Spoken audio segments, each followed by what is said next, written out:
Hi guys, welcome back to my channel. So today we're talking about a topic that is actually a little bit sucky for me to talk about because it's something that causes me to have these repeated life crises that I just can't stand. And I've been seeing a lot of other people talk about it as well, so it's clearly something that a lot of us relate to each other in, and it is really just how being a constant daydreamer who just fully existed in my own head really caused me to destroy my own self-esteem. And I don't want to say like it ruined my life, because obviously like I'm doing well for what I was starting out with, I guess, but I will always be somebody who is really hard on myself because ever since I was a kid, I was like a very big overachiever. And despite like not being like in the gutter, right? Like you can still look at yourself and think like, you know what, I didn't accomplish like really any of the things that I wanted to accomplish in my life. And that's kind of how I feel.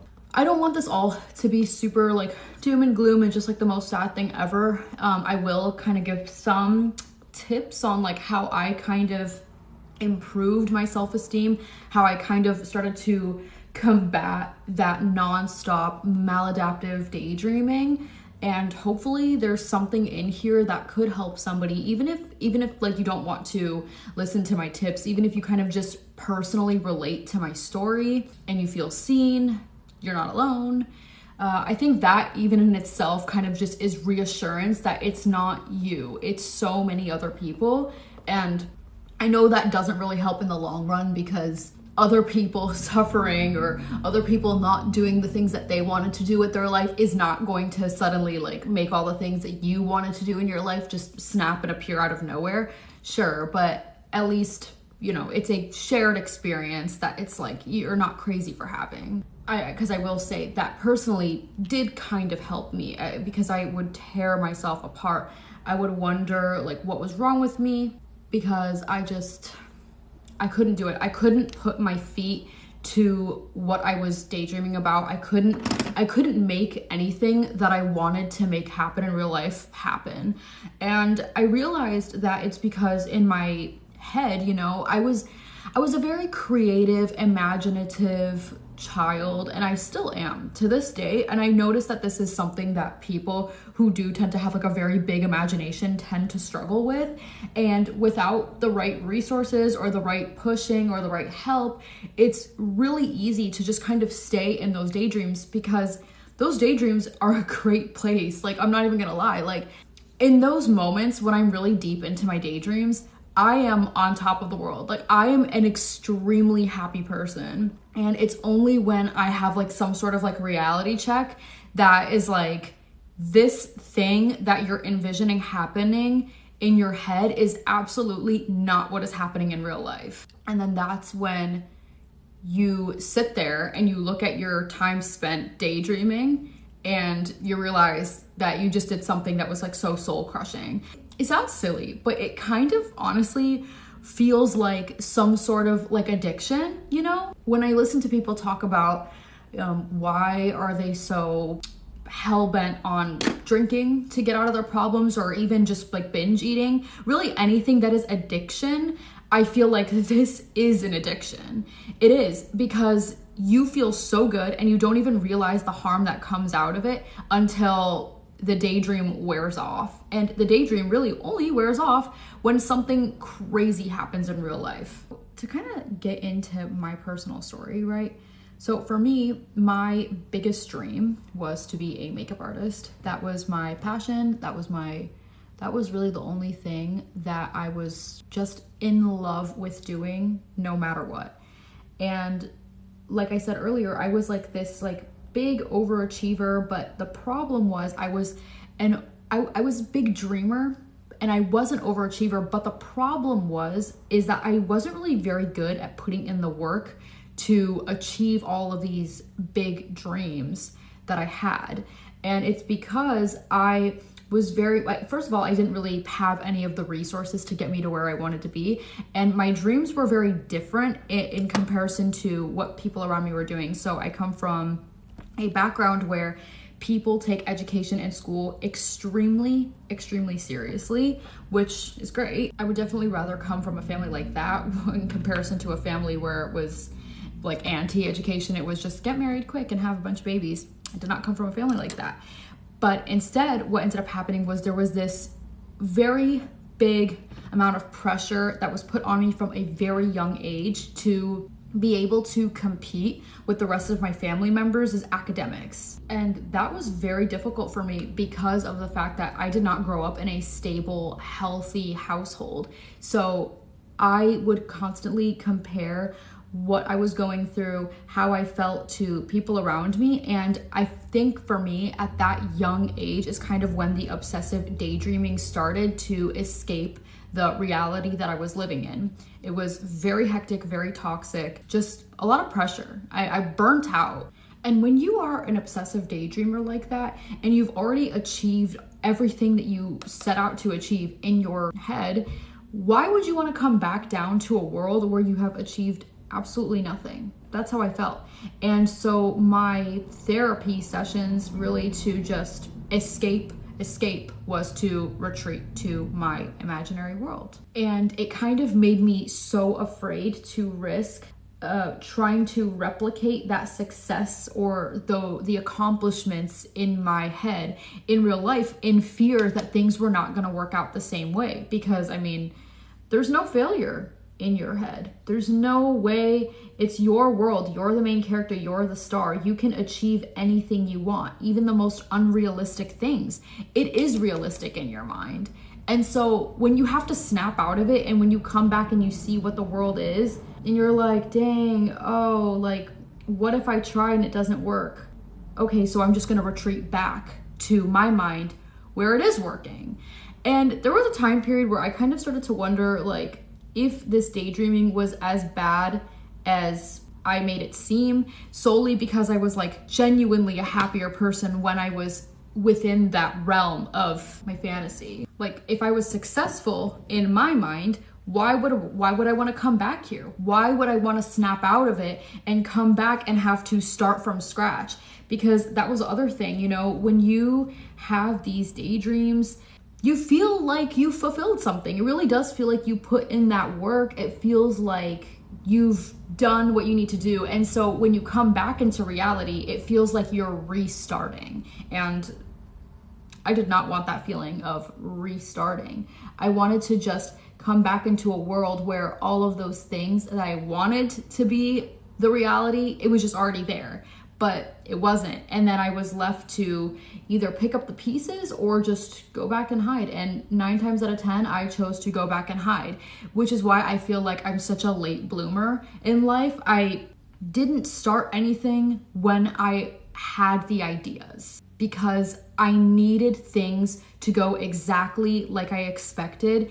And that fear of failure really stunted me. I was so discouraged anytime reality put even like the smallest roadblock in my way. I would be so discouraged because I was like, no, like I can't accept this. I can't handle it.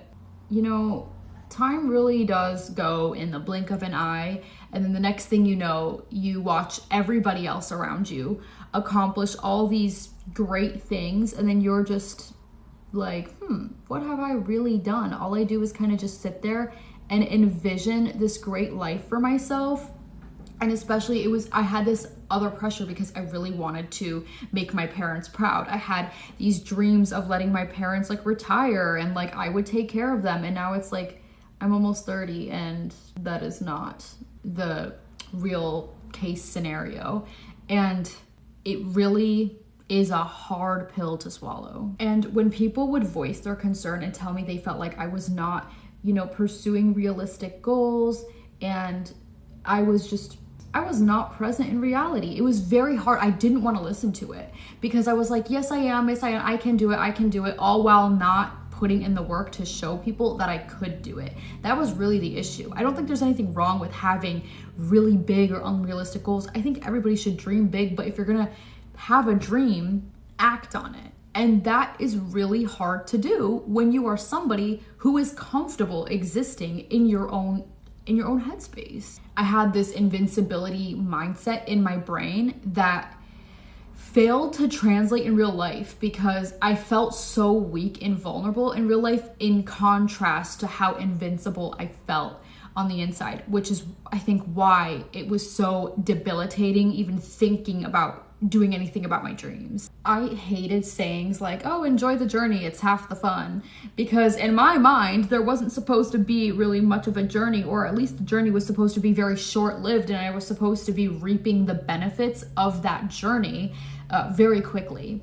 And the reality is you just cannot predict when success is going to come your way. You just can't do it. So I would stop showing up every day. I would stop putting in the effort because I was like, if it's not happening right now, then I can't deal with that. It's supposed to happen right now, or maybe it's just not meant for me.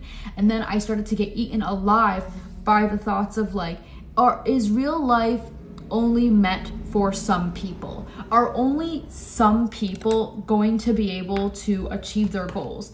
Is a bunch of other people just meant to be here to dream and feel like they were put on this earth for a very specific goal, only to just be chasing a dream forever? And that scared me so bad because I was like, when am I going to enjoy the work that I've put in, even when my work was so inconsistent? Any dream, no matter what it is, requires you to do some level of putting yourself out there. And that was something I was terrible at. I was not business savvy. I was just, the artist with their head in the clouds. So I didn't know how to actually get anything kickstarted. I would just sit there and watch other people and just kind of live vicariously through them, just watching my life go away. And what was frustrating is earlier I said that this is definitely a more of like an imaginative person problem. And yes, I think that's true. However, I think that we tend to not be imaginative or know how to reinvent the wheel and make something original or be the pioneers of something in real life because we're scared. We're scared to be the first person to take the leap. At least I was. I needed to only do something once it was like tried and true and a bunch of people had already done it. And then it was kind of like, oh, there I go. I missed another window of opportunity because I was just too afraid. I downplayed things, and once again, I prioritized whatever fictional crap was going on in my head, which just sabotaged myself yet again.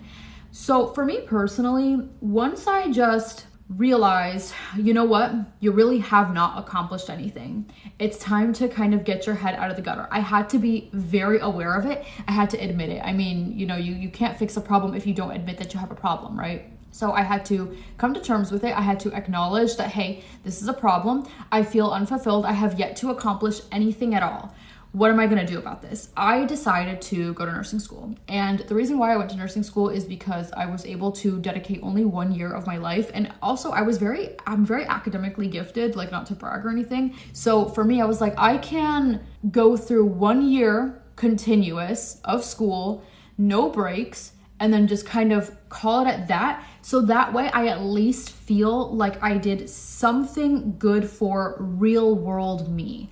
And I can feel like I'm not permanently doomed. Now, obviously, because nursing school was not my dream, it didn't fully fix the feeling of self-worth or self-accomplishment, but I at least felt better that I was able to put my mind and commit to something, so that way I would never have to feel the real life effects of my constant daydreaming in terms of financial stability, because that for me was a huge deal. So I think if you are in this position, I think it's a great idea to find something that is achievable for you. I'm not saying that what worked for me is going to work for everybody.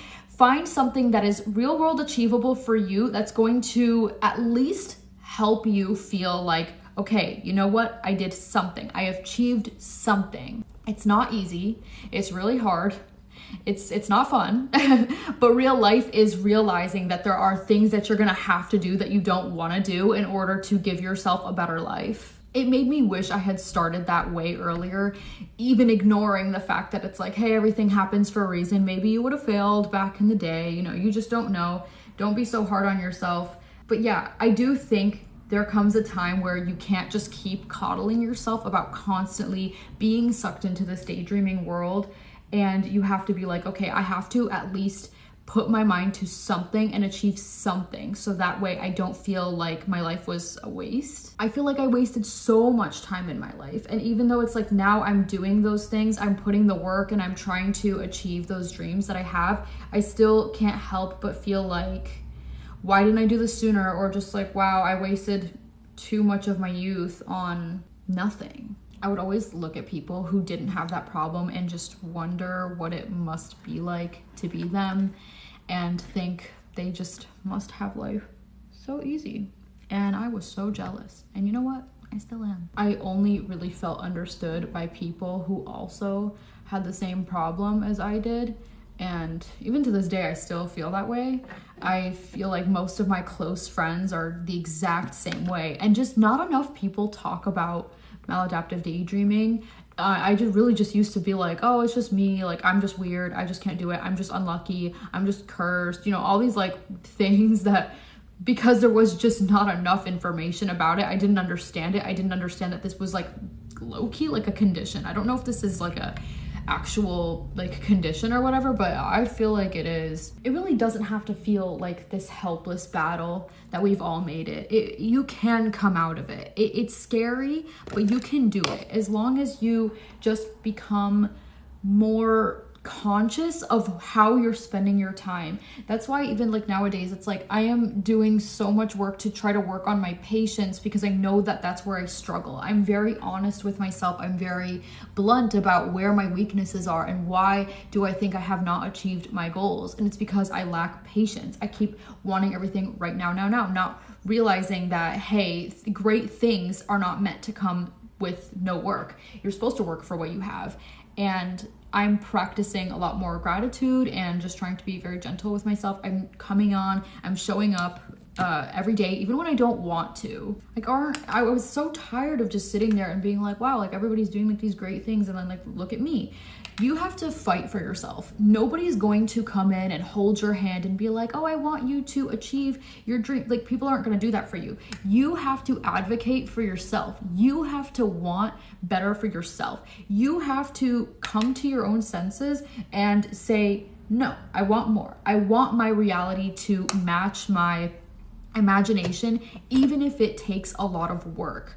Nobody's gonna force you to do it, because at the end of the day, people are worried about themselves. Don't you think it's time that you do the same and put yourself first and do everything you can to keep yourself in a position that you want to be in? Okay, that about sums up what I have to say about this topic. I really hope this video helped you. If it did, please like it, subscribe, share with a friend, and go follow me on TikTok. I post makeup videos, so if that's your thing, go check me out. I will put my handle somewhere either on the screen or in the description box, and I will see you guys in my next video.